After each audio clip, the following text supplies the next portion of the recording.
Welcome to MMPlays, our podcast where we design, play, and discuss a game and campaign. Along the way, we will alternate episodes between actual play adventures and the analysis and discussion of games and design theories that relate to the campaign we're playing. For this campaign, we'll be using the mechanics of Cortex Prime, designed by Cam Banks. We randomly selected a theme and ended up with swashbuckling high school urban fantasy.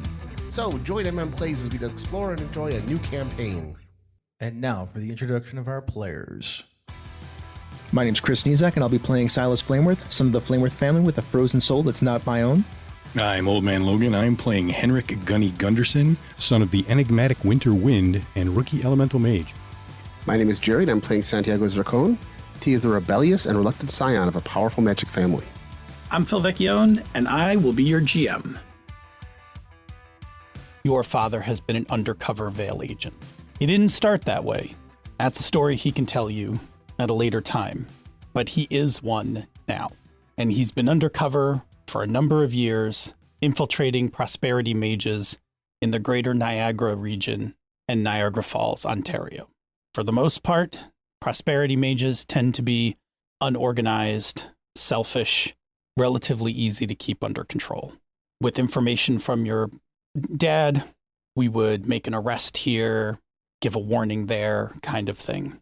Mostly guys who stumble into prosperity magic, generate a bunch of cash, buy a car, buy a house, something pretty obvious, and, we just scoop them up. No real serious threats to the Shroud, nothing organized. Prosperity mages turn out to be incredibly selfish.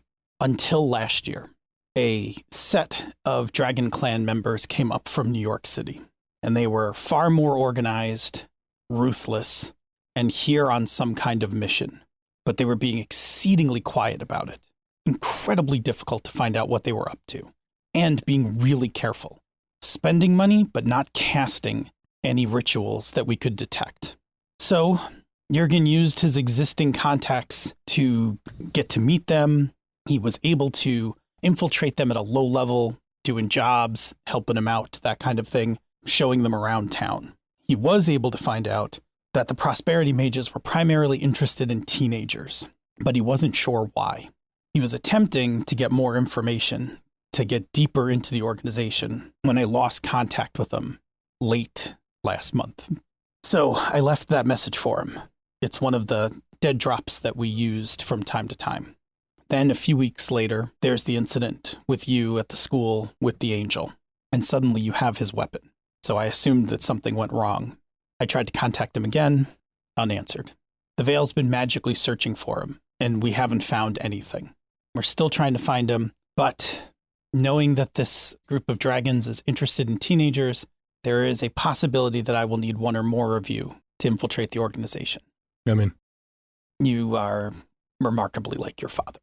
I don't know why you guys can't find him, but he's able to find me, or at least somebody who knows of his connection to me.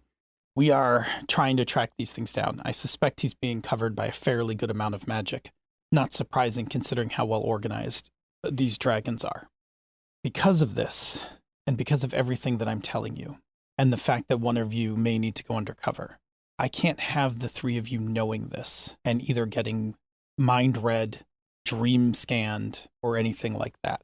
So if this information was to fall into the hands of the dragons, it would certainly put your father in danger, as well as possibly you, because you would be easy leverage for your father. Makes sense. So the ritual that you are experiencing right now is going to hide all these memories. It'll make them locked out from any magic. You won't be able to access them until I cast the ritual again to release them. In a little bit, you're going to be in the kitchen eating some donuts. There could be some after effects. But I want you to know that I don't take this. This isn't trivial. Showing up with that rock is putting you on a path to getting tangled up with whatever's going on with those prosperity mages. I would rather not put any of you undercover if I don't have to. I think those prosperity mages have something to do with Mesame being part of me. I'm inclined to agree, I just don't understand why. That's the part we're having trouble understanding. Prosperity mages usually just generate magic for money, but why are they collecting essences? Why are they consuming souls? That part doesn't make sense. But I wouldn't put it past them. I would ask you a bunch of questions, but it doesn't matter because I won't remember. You'll remember eventually. Look, Just let us help. You're going to help. I guarantee it. There is stuff Yeah, but I want you to keep following. let us help and have our back. Have your back. I know it doesn't feel like it, and I know it feels like I move around through a shadowy organization, and I do. But you're still my son. The And only reason I'm not storming out of this room right now is because you actually helped my friend. Yes. You were gonna mind wipe me. The veil possesses mind-wiping magic, and it is used in certain circumstances. Yeah. When I remember this, we're not gonna be friends anymore. I understood that when I lit the first candle, but I also need to keep you safe. And if that means that you're safe and we're not friends, I'm still doing my job as a parent. I mean, you're still my dad, but You'll never not be my son. And if I have to have damaged this relationship by protecting you from something that I can't let you get into, and I can't put my friend in danger, or the rest of you, I get it. Mundane people have these rifts with their parents over trivial things. We are having this riff over something far greater. were you gonna mind wipe me? If your powers didn't manifest, Yeah. well, I mean, I don't know if we need to be discussing that in the middle of this conversation. No, because when I remember this conversation months from now, I want to know. Ask me if I wanted to mind wipe you or if I was going to. Would you have? The veil would have. Would you have tried to stop them? As much as I can stop anything in the veil, there are rules. Being a mundane person with magical relatives and knowing that they're magical is a risk to the Shroud. Sure. Shroud has to be protected. I assume that, through the course of your studies, you've understood that. No, that makes sense. I get it. No one wants to wipe their kid. I wouldn't have wanted you wiped. I couldn't be more relieved that you just lit everything on this table on fire. It's pretty guaranteed that your powers are going to manifest and that somehow, as terrible as it is, your merging with Mesame has woken something inside you. Something that's going to manifest in time. If you want to make this up to me and to us, just make sure you put us in the middle of everything, and then we'll talk again when I remember. We're definitely going to talk again. And yes, I have every intention of figuring out how Mesame's attack, the prosperity mages, and what happened to your dad all fit together. But can't have you guys running around with your youthful enthusiasm getting into the middle of everything. No, that makes sense. And I can't get Jurgen into trouble. He may just not be able to contact me. I mean, he might be captured and potentially being tortured. Correct. Sorry, Gunny, but I have my concerns about why you have his weapon. But I take it that I don't think it was don't be offended by this, I don't think it was a fatherly gift that he sent it to you. I think he meant it for me to find. Oh man, I was totally wrong. Your dad is like a super spy. Apparently. My bad, T. I don't know if I would use the word super. Look, He I gave laughs T a a lot bit. of shit about that. I thought it was stupid. I was wrong. We're good. Fair. We're dealing with things that are. Way beyond where we should be, but I mean, this is just one more ripple, and I mean, we're gonna rescue Mesame. We gotta find the person that took Morris's essence. Yeah. Find the people that took her essence. Mm-hmm. bring them all to justice. It's a lot. Bring them all to justice is less important. Priority is getting her back first. Well, yeah. Bringing everybody to justice is as important. You're going to stay on the trail of who took Morris's essence. Okay? All right. I'm going to keep looking for your father. You said you had some stuff that you needed to tell me? Just want to tell you a few things now that your powers have manifested, and I'm sure you're a bit confused, especially about what you remember of your dad and all of that. Sure. So first of all, your mother does not know that your father is magical. Your mother actually just thinks your father is a semi-successful con man and grifter, part-time hustler. Okay. She doesn't know about your magical nature, and the plan was to remove Jurgen from undercover work so that he could be home with you when you came of age. As it was, you were already kind of a late bloomer, but when you were undercover and started to manifest is when we put the illusion on you to keep you hidden. And we were just going to do it until he could get out from his current obligations. And then he was going to come home for a stretch and get you acclimated and brought into the veil and all of that. Why do you have to die? Why couldn't there have been a story where he just, he left like an asshole? Because then you would have gone looking for him. Yeah. If you think he's dead, he's gone. As long as you think that he might be somewhere, you might go looking for him. And from what Vic is telling us right now, Mr. Flameworth, there's I don't agree with it, but I understand the reasoning behind it, that if you thought he was dead, you're not going to go looking for him, and going looking for him could have gotten him in more trouble. I don't know. Now that you're magical, you've got more defenses against whatever is coming. Now that he's magical, he's even more inclined to be able to find him. Before, when he thought he was mundane, he could have potentially made some trouble. I've already made trouble. We're sitting at this table getting our memories temporarily erased because I found that puck. Yeah, but you're not doing this by yourself, though. I know. Okay. Anything else? Any other big bombshells, surprises? The vast knowledge of things that I am aware of that you're not would leave us here until the sun went down. I mean pertinent things, relevant. No. So are you like a super spy? I just need to know so that I can stop giving these two shit about it. I am not a spy. I am the guy on the wall. My job is to make sure that the shroud stays intact. I think you all know from history and everything else what happens when humans panic when it comes to the shroud. Yeah, we all die. Correct. Yeah. So my job is to maintain the shroud and the Veil as an organization, in some cases by any means necessary. That seems overly dramatic, and a lot of the times it's just kind of boring police work. Occasionally, something like this occurs. But yes, sometimes it can be pretty drastic. Your dad is Bond. Your dad is M.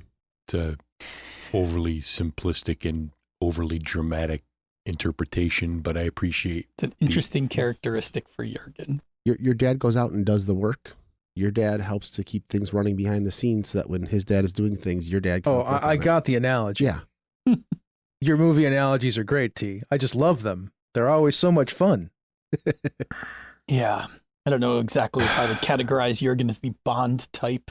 All right. Well, it'd be interesting when you get to know him. I hope I get the chance.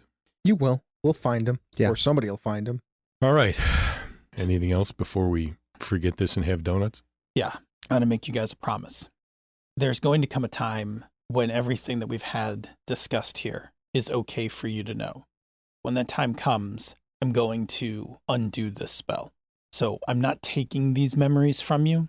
I'm just going to tuck them away until the timing is better. When that timing comes, I will release this spell, and you'll remember all of this.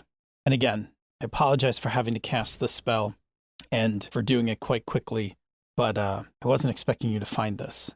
By the way, how did you find this? I'm tenacious. Gotta be a little bit more than that. It's a nondescript rock that I stuck on a concrete support under the 190. We'll tell you when we get our memories back. Smirks at you. He nods his head and he's like, fair enough. We all keep secrets then. Now you're really becoming part of the Veil. So you're sitting there. The candles kind of burn out. In a kind of rush, those memories all come back to you. And it's not like it replays in real time. You just remember that you had this conversation as if you always remembered having the conversation, but you also remember, which is causing a bit of dissonance in you right now, you also remember not knowing this in the timeline leading up to this moment. And Victor is now sitting quiet. He's got a cup of tea, and he's just like slowly sipping it, looking at the three of you, watching your reactions as he's gauging your level of disorientation, your emotional state. There's a whole bunch of stuff that makes a lot of sense now. Is everybody okay? There are some after effects from reversing that spell. Are you okay? I'll have a conversation with my dad later. I would imagine so. I don't know that it's necessary to air out some family disagreements amongst my friends. Perfectly understandable. Although I will say that thank you for not cutting us out and thank you for helping my friend. It was not easy having you go about unaware of everything that we had talked about. I get why you did it. Again, we don't take this trivially. Since its discovery, this type of magic has been highly regulated. I just need to process it and think about everything that's happened. It will take a little bit to reconcile what you know now across everything that's happened since we had that conversation, which has been a lot and not a long time. In a short amount of time, a lot of stuff has happened. More importantly, you lifted the spell, which means it's time to act. Yes. So I'd like us now to sit and finish this conversation. So once the Veil figured out that the worms and dragons were related, we had hoped that the backroom meeting would somehow lead us to information on how to find Jurgen.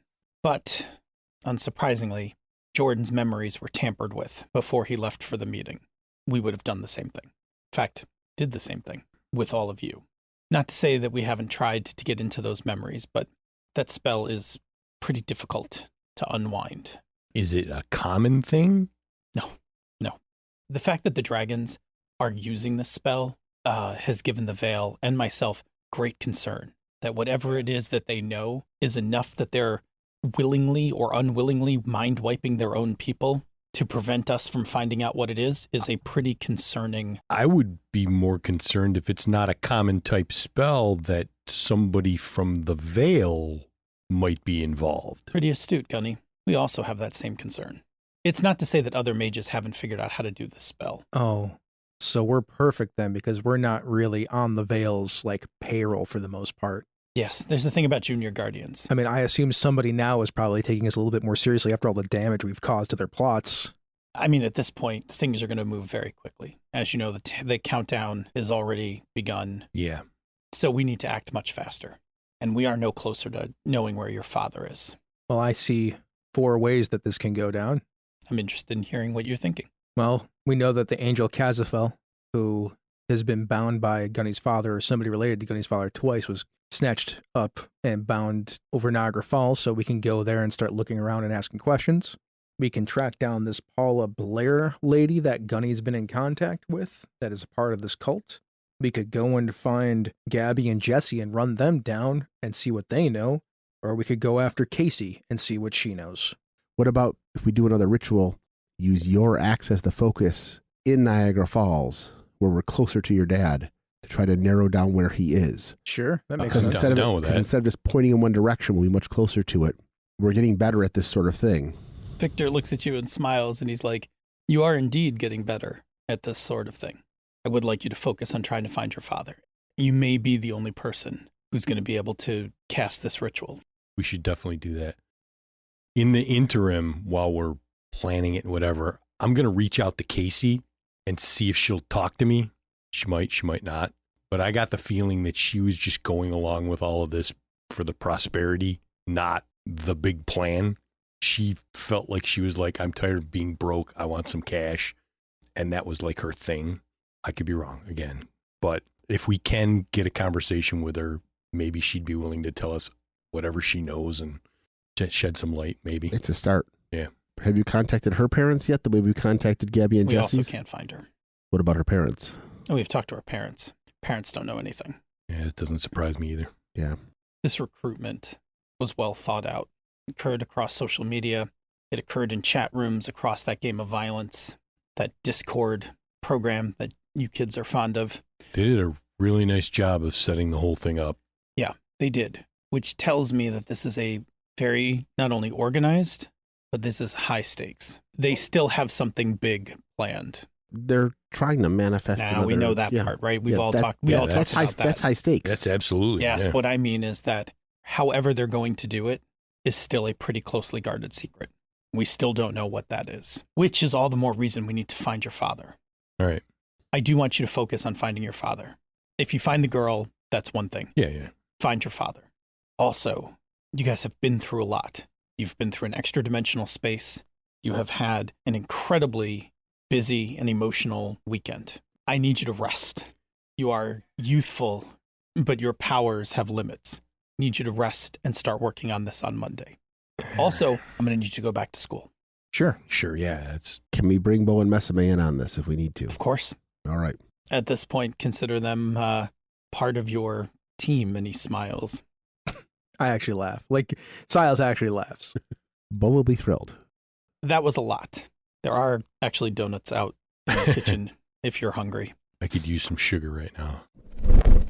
Is there anything else you guys do at Silas's place? Yeah, once they go to eat donuts, I stay in the room. Oh, that's fine. Okay, so this is happening. This is happening now. Okay, very good. Yeah, those two are like, ooh, donuts. They head out. And your dad's like, not hungry for a donut? No. Cup of tea? Sure. He gets a cup. He's got like a little pot on his desk, and he holds it in his hand for a second and then pours it in it, steaming as it. It's a little warm. I take my finger and I put it in and cool it down. So you can still do that. I could do both. How versatile. Takes a sip of his tea. Let's talk. I get why you did what you did, and I was like all over the place. You were going through a lot. I mean, I had a whole other soul's emotions warring with my own. I know. Strangely enough, I'm a lot calmer now that you explained it. Maybe it's because Mesame isn't like inside of me raging around anymore. Well, you're only one set of emotions now. And I'm pretty sure you're pretty relieved to have your girlfriend back. I'm just glad she's alive. I am too. I've always been fond of her. I mean, even if we weren't together, I would just be happy that she's alive. But I'm glad that she is still her. I am happy that she was safely recovered on a number of levels. And you suspect that those levels include sanctity of the shroud, the preservation of Buffalo. I'm going to tell you what I'm going to do in the next couple of years, and then hopefully in the future. I don't like how the Veil operates. Mm-hmm. I know that you're just doing your job. Let's be honest. I propagate an existing flawed system. I am culpable for a great number of things, and a great number of things that are probably upsetting you. From where I am, it is unfortunately an unavoidable consequence of my job. Don't absolve me of any guilt of it. The things that I sometimes have to do are not great. Sure, but we live for a long time. Mm-hmm. We can fix it. I don't assume you're leaving this job anytime soon. No, but I also don't assume that I'll be in this job forever. There'll be room for another Flamesworth at some point. Yeah, but I plan on becoming a lawyer. Yeah. And maybe you can help me with that by making sure that I get into all the places that I need to and know all the right people. I don't think I need to help you get into law school, but when it comes to joining the Veil from a legal perspective, when you graduate, yeah. Silas, I'm not overly proud of a lot of the things that I have to do, and I'm not happy of the secrets that I have to keep. Look, Dad, I'm not dumb. Like, I get it. Like, that's your job. I don't appreciate it. I don't approve of it necessarily, but I understand it. I guess what I'm saying is, when the time comes, replace me. I'm obsolete. Earless is obsolete. This is not the best way for the Veil to run in the modern age. Sure, I bet there's somebody above you, though, that makes the rules. There's always somebody above you that makes rules. Until there's not. I don't know if that's true, but I guess what I'm saying is, I like who you're becoming.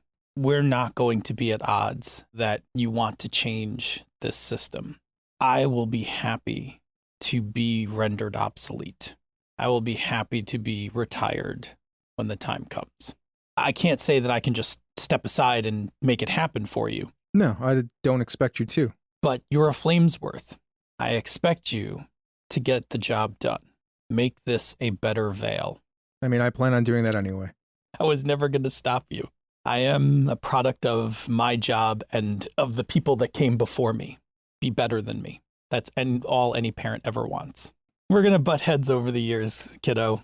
It's going to happen. More in the future, I would imagine. Yeah, I imagine your college years are going to be one of those places where we're going to butt heads a lot. But your mother will be our neutral ground, and we'll figure a way through it. It's good tea. I sip it. T eats 2 whole Paul's donuts. I pound a donut, and then I get on my phone, and I send a text to Casey. Hey, can we talk? I get it if you don't want to, but I think we should. When you open your phone, there's like 12 texts from Amethyst on there. The hell's Amethyst want? Coffee with you. T just looks at you. You should probably talk to her. She was quite excited about the prom. Why? You should talk to Amethyst about I don't this. remember seeing her there. No, she was excited about what happened at the prom. Okay. I'm just gonna say that if you plan on trying to talk to Casey again, you may want to be careful talking to Amethyst. She doesn't like Casey. There's a lot of people that don't like Casey. I'll let you figure the rest of it out. Yeah, big help. Thanks, T. You're Bang up welcome. job. All You're right. welcome. The thing that you notice after you look back at your messages a few minutes later, that message is unread. And when you go to bed that night, it's unread. Okay. T will spend Sunday afternoon with Bo, just hang out with her. Yeah. Just relaxing. Yeah, I'll go over to Messame's and help her piece together some semblance of a story about this reality TV show. When they have some time alone, T will ask Bo to go into Dreamtime, and he'll explain to her what's going on so far. You spill the tea, and she's, ecstatic. Reality show? Brilliant. Absolutely brilliant. That's great. We're going to go rescue Gunny's dad. We. You, me, Gunny, Silas, Messame? Oh, man, we're going on another Veil mission. Yep. He's undercover with the dragons, and we think they've got him captured, and we need to go find him and rescue him. That's why Gunny's got his dad's axe. Holy shit. So we're still working on the plan. We don't have anything figured out yet, but we're going to figure out what's going on. Then we're going to go find Gunny's dad and rescue him, just like we rescued Mesame. Well, if we need to plan somewhere that's safe, we can always use dream space. I think that's a good idea. The rest of the team may not want to do it, so don't be offended if they decide that that's a little too personal. It's fine, but I'm just saying that you can't overheat, you can't eavesdrop on it. Oh, I think it's a great idea. I'll bring it up. When you bring it up, I'm like, I think that's a great idea. Mesame looks at you, she's like, dream space? Yeah, what's wrong with that? They can't be eavesdropped on. No, I'm just saying, like, have you ever done sleep magic before? No. No, me neither. Yeah, it'd be interesting. It can't be any worse than having somebody's soul inside of you. She looks at you like sideways. Worse? Did you say having my soul inside you was not good? Define good? I don't know. Would you have preferred your own body or to be stuck inside of somebody else's? Sure, I would have preferred my own body. Was it such a burden to have to house my body, to house my soul until you could find the rest of it? Only for the first month. Just messing with you. I'm just messing with you too. Yes. I saw what you were doing. I wasn't going to fall for that. Guess we do know each other pretty well. I just look down at my chest and point at it. She looks down, just like she nods. Monday morning. Everybody's getting up. We see a montage, right? Cutting from the three of you getting ready for school, right? Some sort of music is playing. Each one of you is waking up in your assorted rooms. Silas's very stylish room. T's, semi-hovel room. However, T hasn't lost his kind of punk without a cause look, but because of Bo's influence, his clothes match a little better. He's wearing clothes that fit his look, but are things you realize he would never have put on himself that way. Do you have like the fishnet armbands on? He probably has one. Yeah, just one. Just one. That's a Bo. That's a Bo influence right there. He's got one. He's got like. Oh, I'm so interested in this fashion sense now. And he's got on the other arm. He's got like what would have been like a steel chain necklace. But it's wrapped around his arm 6 or 7 times, so it's like a bracelet almost. Yeah, that's a bow. That jingles. That's a bow tie thing right there. Yep. Bow tie. There you go. Let me tell you, on social media, when people are trying to do the T-bow, I got squashed so fast. It's bow tie. Bow tie. Yep. So yeah, we see this montage of you guys heading into school, and then we focus on Silas outside of Mesame's house. You pull into the driveway. You get this like pang of anxiety that washes over you. The trait at hand here is, will they believe me? It's a D8. It represents Mesame's anxiety about returning to school and things getting back to normal. Here's the thing. It's currently a D8. Because you are soul bonded with Mesame, either Mesame can have this trait in its entirety, partially, or not at all, by you taking some or all of it from her. So if I take some of it, does it split to 2d6s? Yeah. I'll do that. I'll take some of it. Yeah. So, will they believe me becomes a D6. You become a little anxious. You feel like you have taken some of that anxiety from her. And when she comes out to the car, she gets in the car, she says hi to Derek, and then she looks at you, she kind of takes a deep breath, and she's like, all right, let's do this. And she seems pretty put together, as she is now also a D6 trait. On the car ride into school, I'm going to attack the trait by having a conversation with Derek and telling him all about the reality show to make it seem like it actually is a real thing. Sure. For this, let's do school performance. Oh, can I change my relationship with Erlis to being a relationship with Mesame instead? Look, Mesame's back. You should have a relationship with Mesame. Actually, is there a way to build a new relationship? Yeah, 10 points to add a new relationship at D8. Nice. And I will give you a die step up because Mesame has always been a key character. It's 15 experience points to push it from a D8 to a D10. Correct. Yep. So I'd have to spend 25 to make it. No, I'm saying if you take it at a D8, I will bump it up to a D10. That's kind of you. I'll take that then. I'll spend those experience points. That's well worth it. I don't think you could have gone through everything that we've gone through in this campaign and wound up with a D8 relationship with her. Absolutely. Yeah. I appreciate you. Plus you are soul bonded. So this is the nature of your soul bond, is that any trait that you wind up picking up can be passed back and forth to each other in whole or in part. And that includes wounds and things like that. Seems legit. Okay. You gonna attack hers? Yeah. Okay. Because if I have it, it's fine. I'll get rid of it later. Sure. It's a D6 difficulty. It's not terribly hard to take this out. And because you've lowered her anxiety to a D6, I'm rolling at a 3D6. So I have the relationship with her. Yep. I have the little relationship with Derek because I'm using both of them. Sure. Can I do? I don't think I can do that. Can I? I don't think you can take 2 from the same No, I'll just use the one without a point. without a plot point. Yeah. I will use my emo die because it's really trying to make her feel better, which I've also bumped up to a I will D8 accept now. that. Yep. And this is definitely school, which is my stuff I'll flip back. So I have 3 D8s again. Okay. Because last time we played, I used a power that gave me a D10 mage, but for a D4 veil. Yeah. And I have to get a distinction here. I will use my soul bonded to Mesame to help make her feel better. I have an 11 total. On 3D6, you suck. 4, 5, 6. You suck. You got a straight. Said you got an 11 with a D6 effect die? Well, we know what the effect is, the D6. Yeah. And to get a 1, which you can buy. Yeah, I'm inclined to buy that at some point. I will spend this to get a 12. Okay. I will send this one back to you. You obviously can't use it in the same turn, but it's back in your hand. The one that I've purchased is you are getting a little sensory bleed. Sure. By the way, her will they believe me is knocked down to a D4. Sensory bleed D6. And what that means is some of her senses are crossing into yours. Okay. Which makes driving a little difficult because for a second, you think you're seeing double until you realize that you're seeing primarily from your eyes, but there's like an overlay of her perception 2 feet next to you. And you don't notice it until she turns to look out the window. Yeah. And that overlay like turns as well. That's when I lean over, I'm like, can you do me a favor and just close your eyes till we get to school? She gives you like a puzzled face and then she's like, okay. She like closes her eyes. Oh, it's so much better. But you sense that she feels better. You did a good job while like talking to Derek about it, but really talking to her about it. Mm-hmm. That like Derek bought it all. Derek's like, oh, that's so cool. Like, I can't wait to hear more about it. Like he gets really into it. It's a shame it got canceled. I would have liked to have Yeah, seen that would have been a cool show. I would have totally watched that. School is buzzing. Oh, yeah. School is very active in the hallways. There are a couple things going on. First of all, Mesame's return still creates a complete shockwave of people, especially after the weekend of posting. Even more people now want to know what's going on, what happened, all of that stuff. That explanation actually needs to be performed for the greater student body to finally put all of this to rest. We'll tackle that in a moment. The other thing is the police are in the high school, and the principal has already let them into Jesse and Gabby's lockers. No surprise. And there's going to be interviews with Jesse and Gabby's friends to find out what they know about what happened.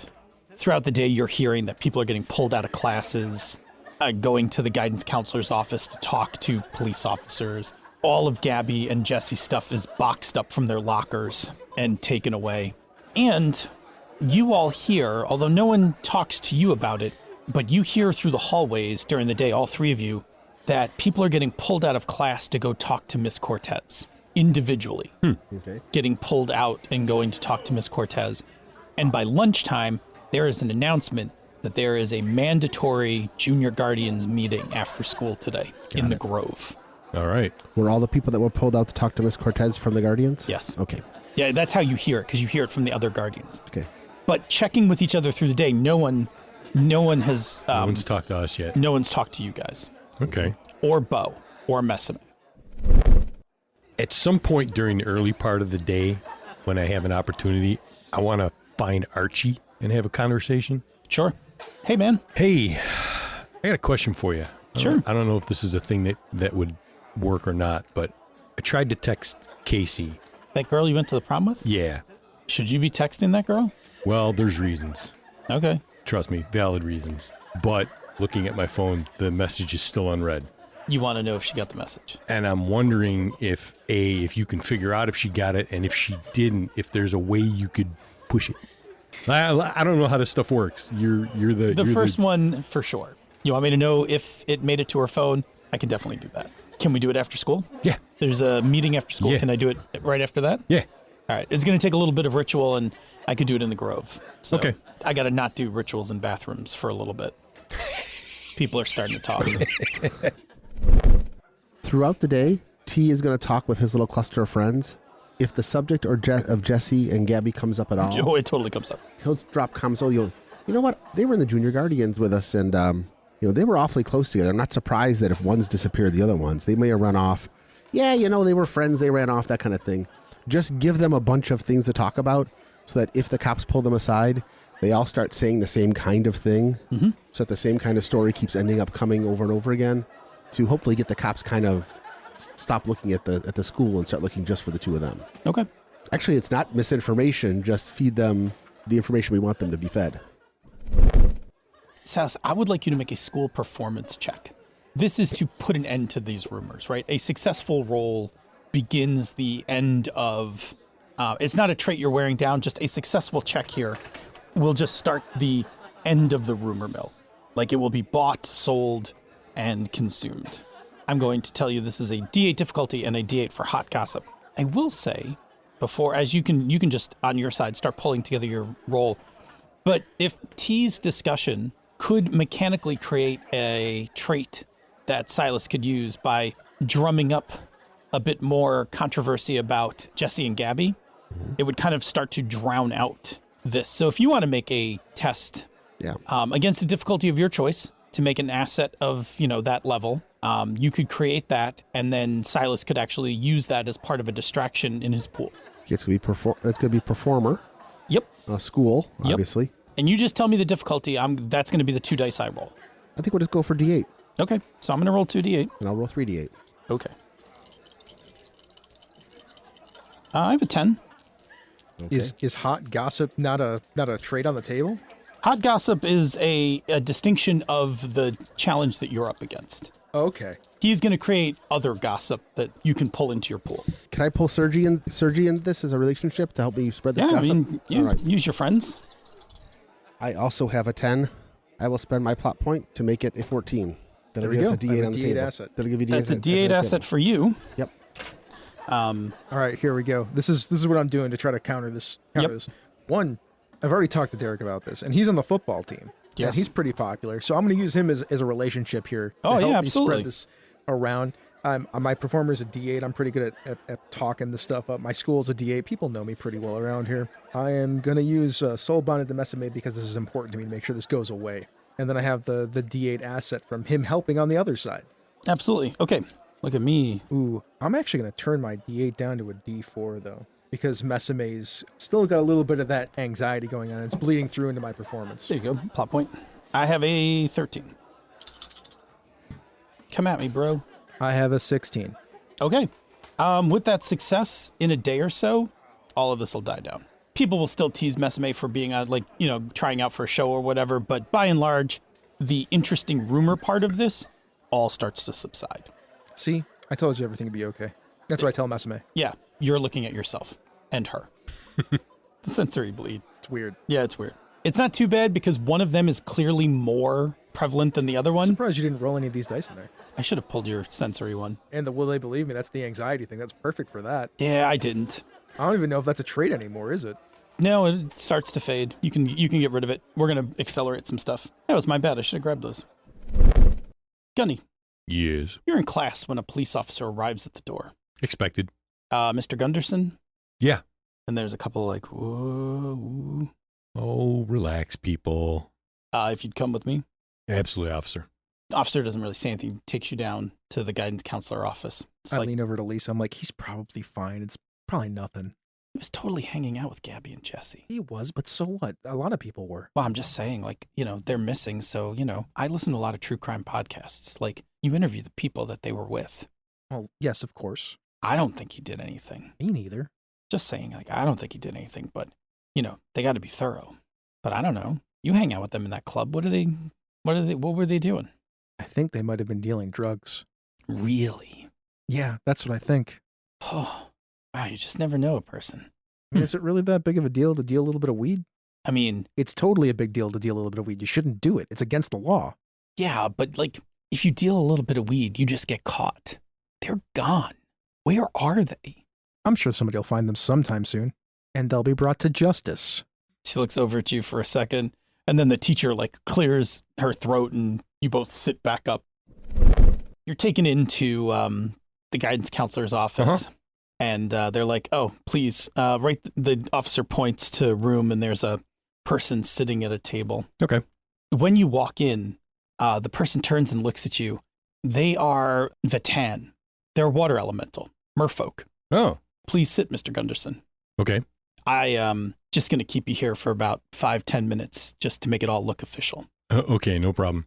Mr. Flamesworth wanted me to let you know you have nothing to worry about. We already have your statement and everything. I wasn't worried. We're just talking to the rest of your classmates, but It makes sense that I would be questioned. absolutely. It's absolutely a thing. So I'm going to sit here with you for a few minutes. We can talk about whatever, and then I'm going to send you back to class. I'm really worried about Jesse and Gabby. I can't understand where they would have disappeared to. We're very interested in finding out. So far, we haven't had much luck. It doesn't seem like too many of your classmates know what they were up to. Guarantee they're with the worm cult. No, I'm sure they are. Just no one else knows anything about that cult. Anyway, do you want a snack? Do you have something? Well, yeah. She's like, I'm interviewing teenagers all day. She like opens up a bag. She's like, That's actually an interesting strategy because plying people with treats can change their perception of the situation. yeah, I'm still a cop. A little psychology in there too. Like little bags of Ruffles and Yeah, some exactly. Laffy Salty or sweet? and- Yeah, what do you want? Salty. I stopped at the convenience store around the corner before we got here. That's mine. No, I did not, but that's interesting. What do you My like? mom was probably behind the register. Yeah, then what do you like at your store? She like holds open the bag. She's like, here, take something. And grab a bag of like Fritos. All right, we'll send you back to class in a few minutes. Before the end of the day, mandatory Junior Guardians meeting. We cut to you guys all in the Grove.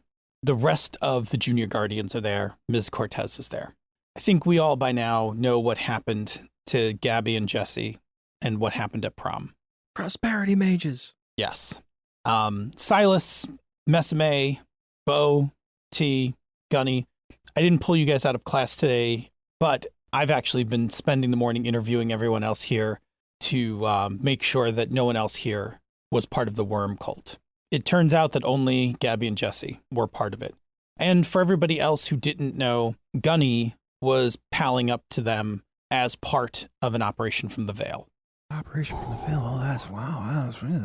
And that is what led to everything that happened at prom. Oh, he pulled out. I didn't even see that. He went coming. undercover? It's undercover as well. I didn't see that coming at all. As we talked about, there is a significant threat to the Shroud coming in the next couple days, as most of you know.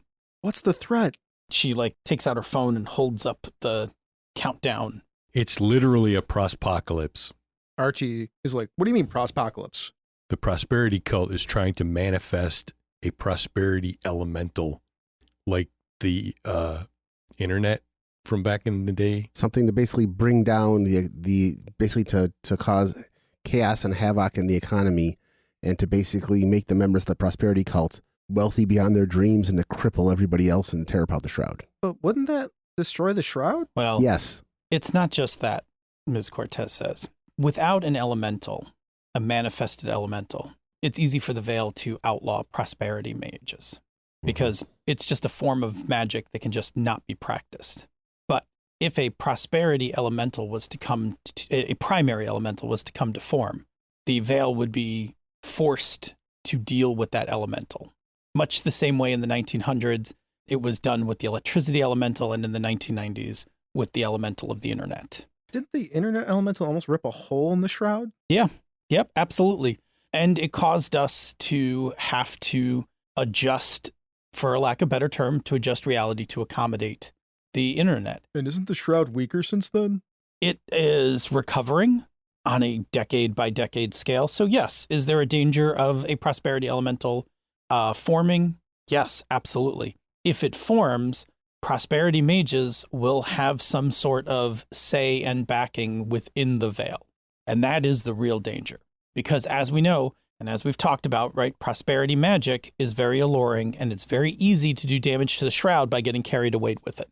And if that access was available to everybody on a regular basis, right, a regular represented basis, it would weaken the Shroud, it would threaten the Veil, or the Veil could oppose it, but now we're talking about outright warfare with an elemental across the concept of prosperity, which could be a huge mess. Could be devastating. Not just that, but that kind of interference would have detrimental effects on the mundane world as well. Without a doubt. The last time that anybody interfered, the last time the Veil stepped in on a large group of prosperity mages, it triggered the Great Depression. And that wasn't with a manifested elemental. This would be an order of magnitude or more. Yeah. So obviously the Veil is very interested in not having this elemental manifest. Which is why we're going to stop it. But there's not a lot of information about it. So the Veil has asked us, not you five, the Veil has asked the rest of us to start searching for Gabby and Jesse. We're going to put together all of our spells, all of our talents to see what we can do about finding them. In the meantime, the five of you, I think, have another job that Mr. Flameworth said that you're taking care of. Yes. Yes. That is correct, which unfortunately we can't really talk about. Nope. So you five should get going on your objective. We are going to sit here and brainstorm up what we can put together to try to find them. Clearly, they don't want to be found. We have to think that they're using magic or are with somebody who is using magic to keep them from being found. We're going to have to be incredibly creative here to figure out how we find them. Good luck, everybody. Archie, ping me later about that thing when you have a chance. Gotcha. I grabbed Masae's hands like, let's go. Let's do it. Stars and wishes. Yeah, stars and wishes. I got stars. I got stars for how good a job everybody did jumping back into characters that have been played in like 2.5, 3 months. Oh man, It went a lot smoother than I thought it would. I mean, people know that chronologically a bunch of time has happened, but like, Yeah. I was pretty injured for a couple months. Like, I wasn't really up and around. I've, been recovering from a pretty bad back injury. Then we had some scheduling stuff, and then people got sick. Like, there are a bunch of stuff that kind of all lined up and happened. We have not played since December. It's not out there. Like, nobody knows this, and I suppose it's worthwhile to announce it here at the end of the Stars and Wishes. Like, Misdirected Mark Plays and the Misdirected Mark podcast, at least for the foreseeable future, after this story is done, we're done recording. The show might be done forever. Yeah, I mean, I'd like to think, and we haven't talked about it, but I would like to think that, like, when we're done with the campaign, that we'd have, like, maybe one final, like, sit down around the table goodbye episode kind of thing. Yeah, or at least we're going on indefinite hiatus. Yeah. Yeah. I mean, we've been around for a while. Like, it's okay. A little bit. Just a few Let us know if episodes. you'd like us to do that episode live on a Tuesday night, because we haven't done that in forever. And I think it'd be fun to do that one last Might be time. fun at to least. just have, like, our Slack folk come pop in. Chime in and let us know. Yeah, let us know. I will also announce, we haven't even announced this on the Slack yet officially, but with the indefinite hiatus for Misdirected Mark, once a month on a Tuesday night, with our Slack community, we are going to do a Q&A or discussion, open mic kind of thing for GMing advice. Yeah, which I'm actually pretty excited to be a part of, because Yeah. I'll have time to do it. That'll be fun. Yeah, well, that's what I thought. I was like, we were kind of doing it, but not doing it on Fridays, and my Fridays got really, like, my big project at work has gotten exponentially complicated, and it's starting to eat into my lunch times and things like that. And we just weren't doing it justice. But I thought about it. I was like, when the show's done, I'm so conditioned to doing something on Tuesday nights. That's fun. I don't know, what is it, like 8 years of like doing stuff on Tuesday It's nights? only or been something? 8 years for you. I think it's been 10. Okay. Yeah, I so think it's for been like 10. a decade, I've had like Tuesday nights blocked out on my calendar. So I was thinking, I'm like, Tuesday night would be a great night to hang out with our Slack community. It would also, be an impetus for people to join our Slack community. Yep.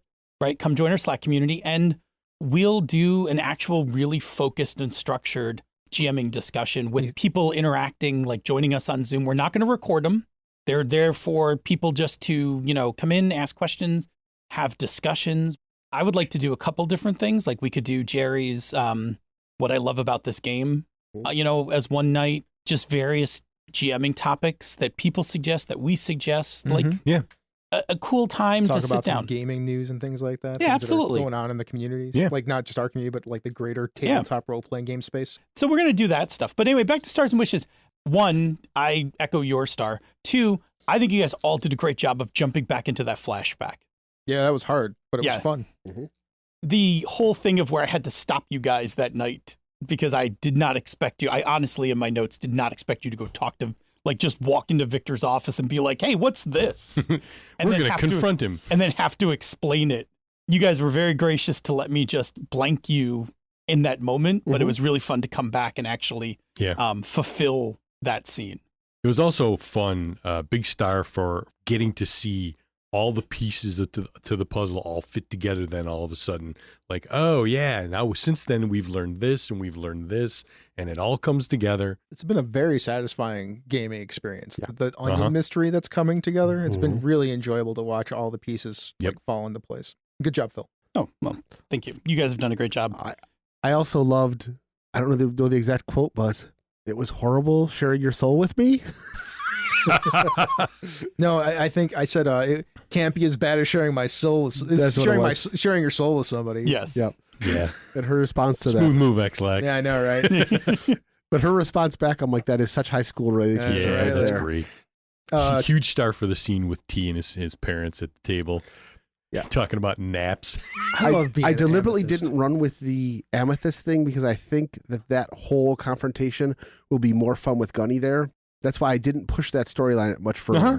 Even though it was there, I think it's be more fun if Gunny's there for her to react with than just her getting upset with T and T trying to explain. Yeah, it. yeah, absolutely. I love being amethyst. Yeah. Just say I wasn't dodging that one that time. I thought it would. Be No, more I fun felt Gunny there. that was all good. Yeah. No, and that was the thing, you guys, when I asked you about like coming back to the game, what you wanted, you guys said you wanted that scene. I was like, oh yeah. Let's do that. I also really like jumping in and being T's dad and you being T's mom. That Oh, was yeah. really fun. It was good. That whole thing. I did also enjoy the nap analogy. Like they Yeah. completely misunderstand Parents the naps. just don't get it. His mom keeps thinking that oh yeah, we napped together. She keeps thinking that's something totally different. Oh yeah, I love it. I love it so much. Oh man. I got a big star. I like T's. His important thing are people, not ideals. Mhm. Yes.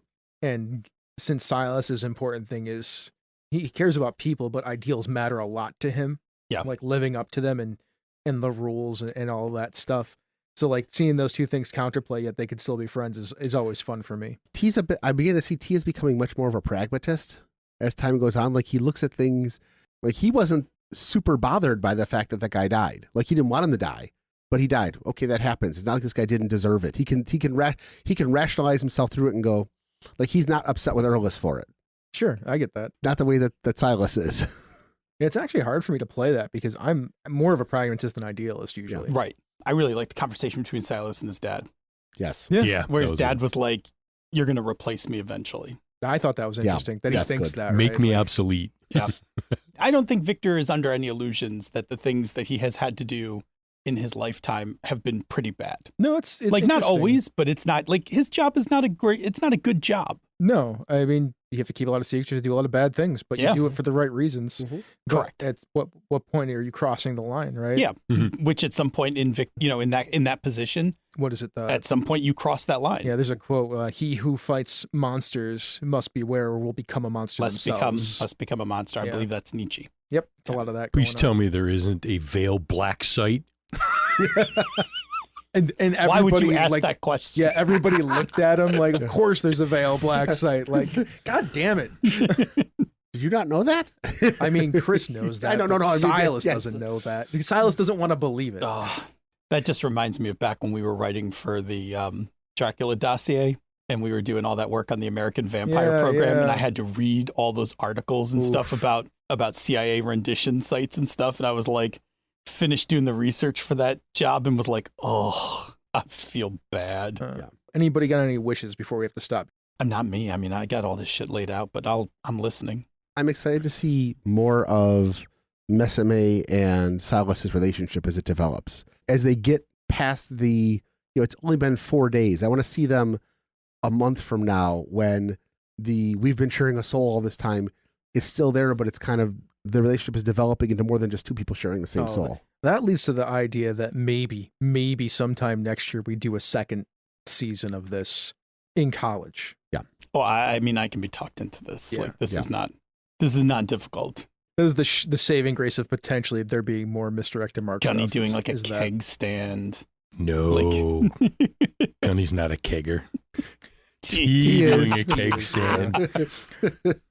see where everybody is at in like in like 2 years because Yep. we're all juniors. Yeah. So like Yeah, it would be so- like freshman or so. I mean, it'd be fun to do like sophomore or junior year, like 4 years from now, see where everybody's at. Yep. Because that wish right there won't happen because this will be done in 2 weeks. Yeah, Yeah. there'll be. I mean, we're gonna clearly do a.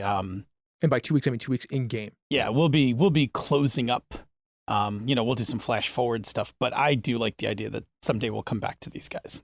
I want to know who's going to get a piece of Casey when this is all done. Whether it's going to be Gunny facing off against Casey, or Bo, who has expressed before that she was not happy about the whole thing, or maybe we just stick Amethyst on her. Well, see, that's a wish right there that Casey shows back up. Yeah. Right. Like that's a real wish. Have you ever seen one of those Capcom fighting games? It's not an assured thing that it happens. Gunny is absolutely 100% not convinced that she was all on board for the greater goal of the cult, the prosperity elemental, that she was just caught up in the, we're going to do this grand thing, with the... Yeah. But Bo didn't seem happy with her. No, of course not. Amethyst is very much not happy with her. Amethyst. I still have a D8 relationship with her that can go either way. Amethyst is pining for Gunny, I mean, so she of course. should probably show back up, but I mean... Yeah. And he broke up with her because he thought she was kind of bland and shallow, and this just kind of like...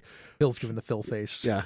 The Phil face is like, yeah, it's probably going to happen. I don't know, guys. You guys keep talking about it, and it's on everybody's character sheets. It was also mentioned when we asked, for future ideas for the game. I don't know. Yeah.